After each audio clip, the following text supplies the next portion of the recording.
Assalamualaikum warahmatullahi wabarakatuh.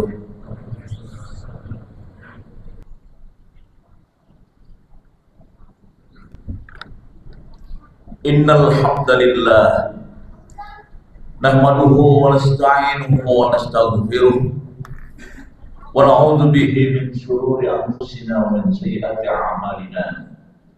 May yahdihillahu fala mudilla lahu wa may yudlil fala hadiya lahu.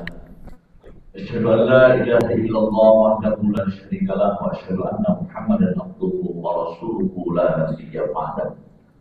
Allahumma shalli ala Muhammadin wa ala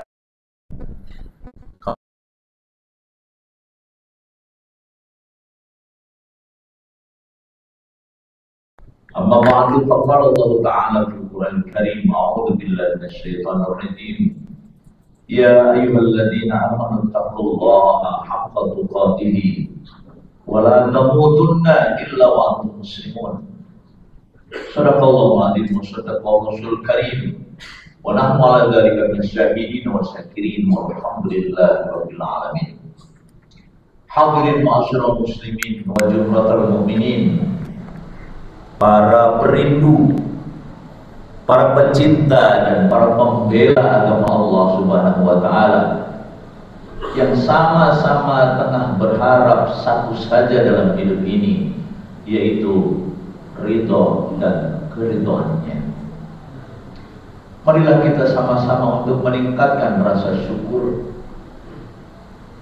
Sungguh pun demikian, jika kata syukur belum sempat terukur, atau mungkin kata hamdalah belum juga terpahami, setidaknya ada ungkapan dari lubuk hati kita yang paling dalam kepada Allah Subhanahu wa taala, seraya lisan kita mengucapkan terima kasih Allah.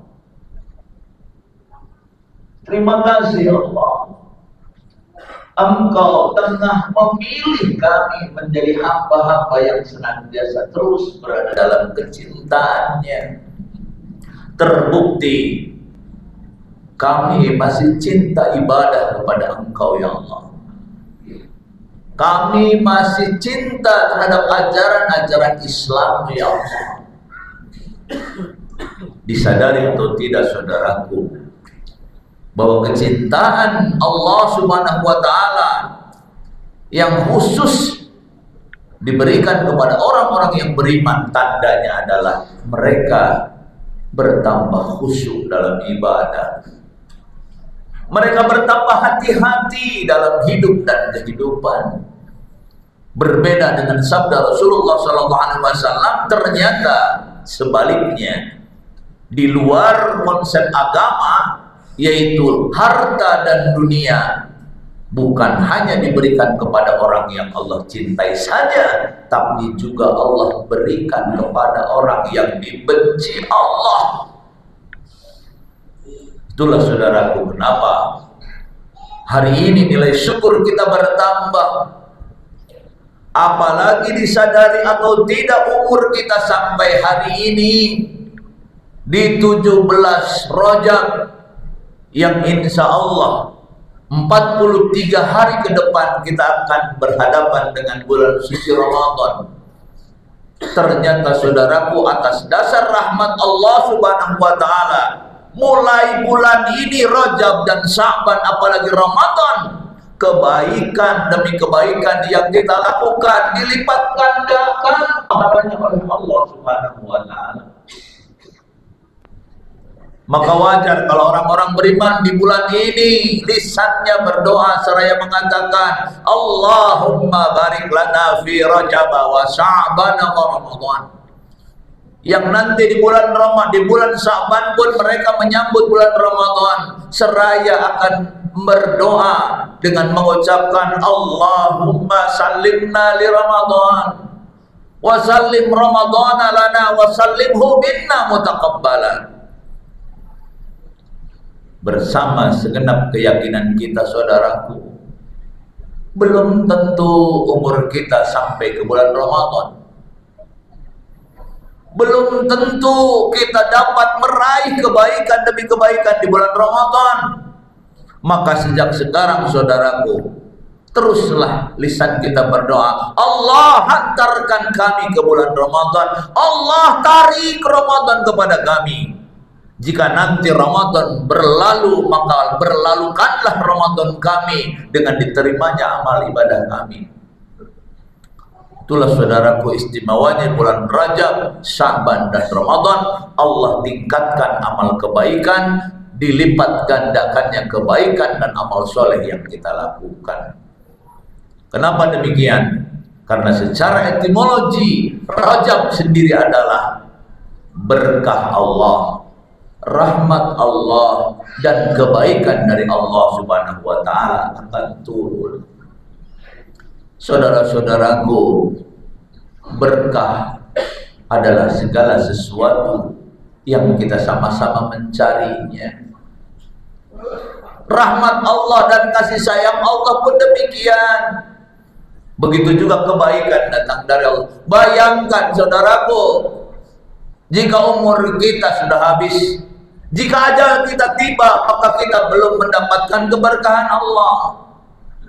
Jika kita belum mendapatkan rahmat, kasih sayang dan kecintaan Allah, bayangkan jika kita belum mendapatkan kebaikan. Sementara peluang besar Rajab, Sya'ban dan Ramadan adalah lipat gandanya amal kebaikan, insya Allah saudara. Di sisi lain di bulan Rajab adalah turunnya perintah ibadah yang agung, yaitu sholat yang 5 waktu. Saudara-saudaraku, secara bahasa sholat adalah doa.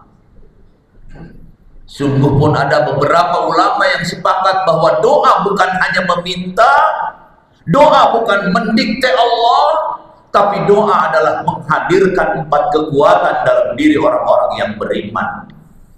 Sehingga camkan saudaraku, orang yang masih sempat sholat, orang yang masih sempat sujud, orang yang masih sempat tengadah doa kepada Allah Subhanahu wa Ta'ala, maka dia punya 4 kekuatan dalam hidupnya.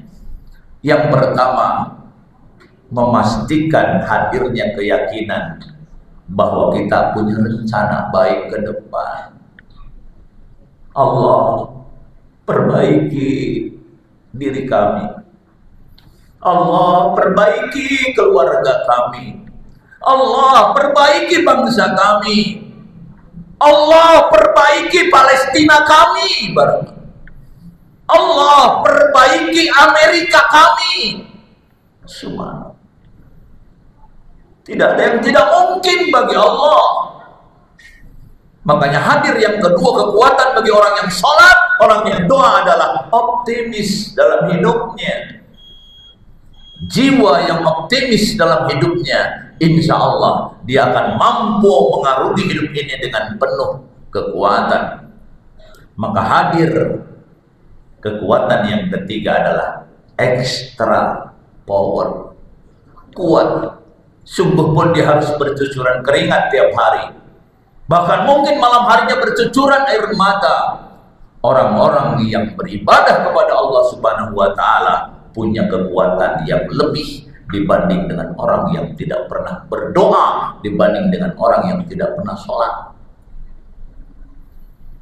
Yang keempat saudaraku yang terpenting adalah hadirnya kesiapan untuk menerima apapun yang menjadi keputusan Allah Subhanahu wa Ta'ala. Kenapa demikian? Karena orang-orang beriman semuanya yakin bahwa kebaikan datang dari Allah, tidak harus berupa kebaikan juga di matanya, tidak harus berupa kebaikan juga di mata manusia.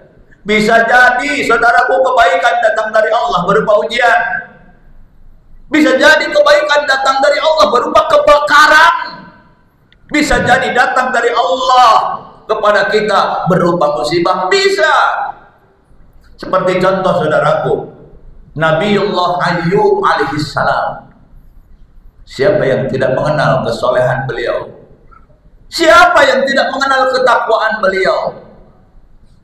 Lalu kenapa Nabiullah Ayyub alaihissalam di dalam Al-Quran dikatakan dia adalah orang yang diberi penyakit yang tidak pernah dirasakan oleh orang sebelumnya dan tidak akan pernah dilalui dan tidak akan pernah pernah teralami orang-orang setelahnya. Itu dalam Al-Quran dikatakan penyakit yang menggerogoti Nabiullah Ayub alaihissalam. Tapi ternyata apa saudaraku? Mungkin kalau Nabi Ayub lebih berbicara kemanusiaannya seperti kita semua, mungkin dia akan nangis kepada Allah. Allah, kurang baik apa aku? Allah, apa salah aku? Sehingga aku harus menderita seperti ini. Di samping penyakit yang memuncak, bahkan penyakit yang tidak ada tandingannya. Bahkan dalam satu waktu ujian yang paling berat diberikan oleh Allah kepada Nabi Ayub alaihissalam adalah 12 orang putra-putrinya meninggal dalam satu waktu. Sehingga pernah Nabi Ayub mengatakan dengan penuh senyum dan berbesar hati, Allah, terima kasih, Engkau dulu dititipi anak-anak, tetapi sekarang Engkau ambil, maka berkuranglah kewajiban dan tanggung jawab. Yang lebih mengiris-iris hati lagi ketika Nabiullah Ayub alaihissalam diberi ujian, diberi penyakit, Nabi Ayub mengatakan kepada Allah, Allah, terima kasih Engkau memberikan ujian yang tidak diberikan kepada orang lain. Itu artinya Engkau lebih percaya kepadaku. Subhanallah. Jadi begitulah saudara-saudaraku, jangan sampai orang-orang yang beriman terlewatkan dari pengetahuan bahwa kekuatan doa, kekuatan sholat dalam hidup ini insya Allah akan mampu membawa kita kepada ketentraman dan ketegaran. Karena apa? Karena dia memahami bahwa kebaikan datang dari Allah, tidak harus berupa kebaikan juga di mata manusia. Mudah-mudahan saudaraku, dengan hadirnya bulan Rajab, hadirnya bulan Sya'ban, apalagi bulan Ramadan yang mudah-mudahan kita lalui bersama, mudah-mudahan kita termasuk orang-orang yang nanti dijanjikan oleh Allah dan Rasulnya sampai 1 Syawal, disebabkan karena kita melalui bulan suci Ramadan dengan penuh keimanan. Maka Rasulullah mengatakan di 1 Syawal, kayaumin waladathu ummuh, bagaikan seorang bayi yang baru dilahirkan. Artinya sudah bersih dari dosa-dosa dan bertambahnya pahala amal ibadah kita kepada Allah Subhanahu wa taala. Barakallahu li wa lakum fil Qur'anil azim. Wa nafa'ani wa iyyakum bil ayati wa dzikril hakim. Wa taqabbala minna minkum tilawatahu innahu huwas samiul alim. Wa qur rabbighfir warham wa anta khairur rahimin.